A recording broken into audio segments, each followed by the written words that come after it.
A Confederação Nacional da Indústria decidiu contratar advogados nos Estados Unidos para defender empresas brasileiras contra o tarifaço de 50% de Donald Trump sobre os nossos produtos nacionais. Quem está com a gente ao vivo e vai trazer mais detalhes sobre esse assunto é o Marcelo Matos. Oi, Marcelo, boa tarde, bem-vindo em tempo real com a gente aqui na Jovem Pan. Parece um pouco uma decisão impaciente, quer dizer que a CNI não está feliz com a negociação do governo brasileiro, né? Boa tarde a Márcia e a todos que nos acompanham aqui na Jovem Pan. Exatamente, né? Ao que parece, as ações até agora do governo não motivaram uma confiança por uma reversão de setores atingidos diretamente com a taxação, o tarifaço de 50% imposto por Donald Trump. Entrou nessa semana, setor calçadista, também o setor têxtil, o agronegócio brasileiro. Esse tema domina de fato todas as discussões agora no Brasil. Estive presente em 2 reuniões do agronegócio aqui em São Paulo, eventos grandes que foram realizados ao longo desta semana, e é o assunto número 1. Muitos comemoram o fato de estarem fora dessa lista, é a questão do suco de laranja, os produtores de laranja, mas eles lembram que toda a cadeia é prejudicada, porque no momento em que a uva, a manga entram de fato aí nesse tarifaço, isso altera toda a produção nacional, a oferta de produtos, e acaba sendo prejudicial para todos. E como você disse, diante de toda essa situação, daquilo que o governo tem sido feito, Itamaraty brasileiro, então a Confederação Nacional da Indústria decidiu de fato procurar escritórios nos Estados Unidos. Nós sabemos que o lobby é permitido nos Estados Unidos e também lobistas estão sendo procurados. A própria legalidade do tarifaço de Trump também é questionada, justamente não é uma ação contra o governo norte-americano, mas sim saber se é legal ou não aquilo que ele vem fazendo. Então essa ação tem sido realizada, portanto, agora pela Confederação Nacional da Indústria, os setores mais atingidos, e fica a expectativa, claro, de uma imprevisibilidade muito grande. Nós já começamos a ouvir falar de férias coletivas em indústrias, aqueles que vendem muito para os Estados Unidos cada vez mais preocupados, procurar outros caminhos não é tão simples assim. Ontem os produtores de manga nos relatavam o seguinte, que há toda uma preparação desde o plantio, representantes dos Estados Unidos aqui vêm conferir como é que está sendo feito o plantio, a colheita prevista, e tudo isso, infelizmente, pode ser jogado de fato aí no lixo, já que a manga que é produzida aqui é específica justamente para o mercado norte-americano. Haveria muita dificuldade em colocá-la no mercado interno e outros países, então uma situação bastante delicada. E agora essa decisão da CNI de procurar diretamente advogados, lobistas, para tentar aí negociar uma saída e não mais esperar ações do governo federal. Márcia.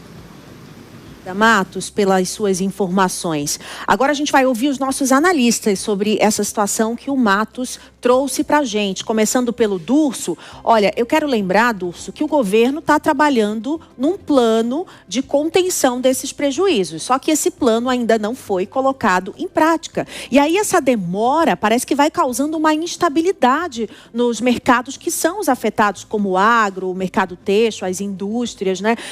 Efetivamente, essa procura de advogados nos Estados Unidos, ela pode surtir efeito? Juridicamente, ela pode funcionar num primeiro momento, Durso? Olha, Márcia, existe a possibilidade sim. Não é algo que é um tiro sem nenhum objetivo ou no escuro. Muito se debate internamente nos Estados Unidos a legalidade de determinadas imposições por decreto ou pela caneta de Donald Trump.